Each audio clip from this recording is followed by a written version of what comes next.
sentient trucks, space aliens, killer hairdryers, and Emilio Estevez. Today, we're talking about Stephen King's first and only foray into directing, Maximum Overdrive.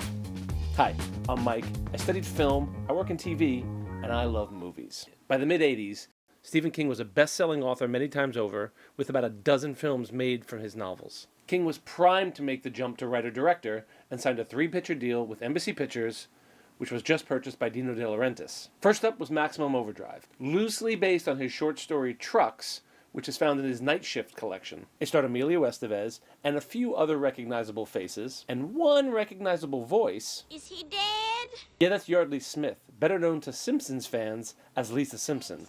I can't do this. I'm just gonna keep. Don't drop me now. I'm very delicate. It featured several tracks by acdc, King's favorite band, and their album Who Made Who was released as Maximum Overdrive's soundtrack. We made you! So far, so good, right? If the combination of Stephen King, Emilio Estevez, and acdc doesn't grab you, let me tell you the plot. The Earth passes into the tail of a rogue comet, causing all of the machines to come to life. And they're pissed.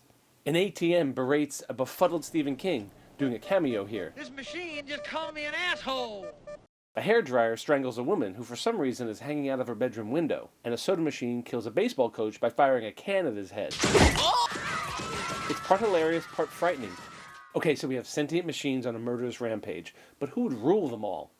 The big rigs, of course, the semis. They're big, they're mean, they're mobile, but they have a problem. They need humans to fill their tanks, and they're running out of gas.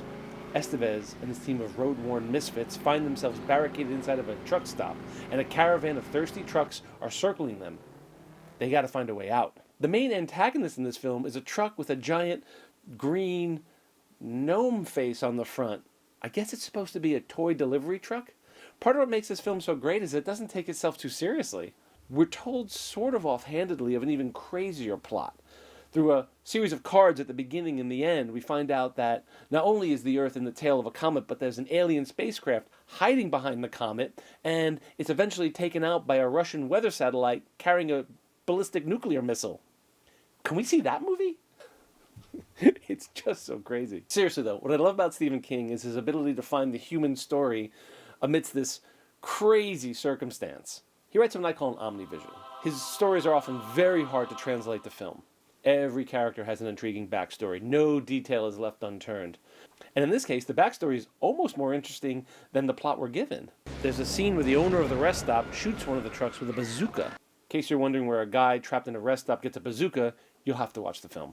It's not just any truck, though. It's a truck full of toilet paper. And when he hits it, it explodes toilet paper rolls everywhere. To make any sense of this, I should probably tell you about the production.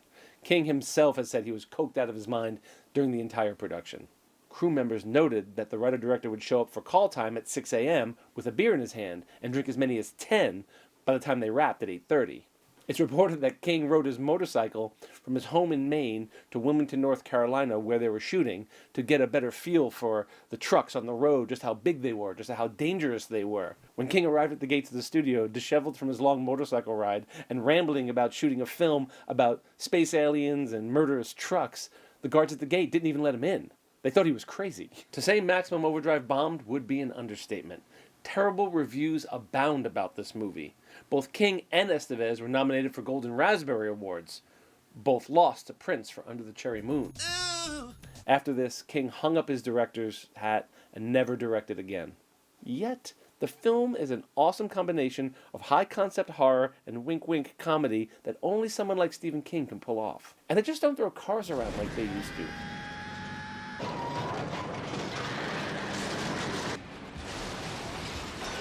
There are several scenes that involve large, gratuitous explosions, and they go on and on and on like a fireworks display.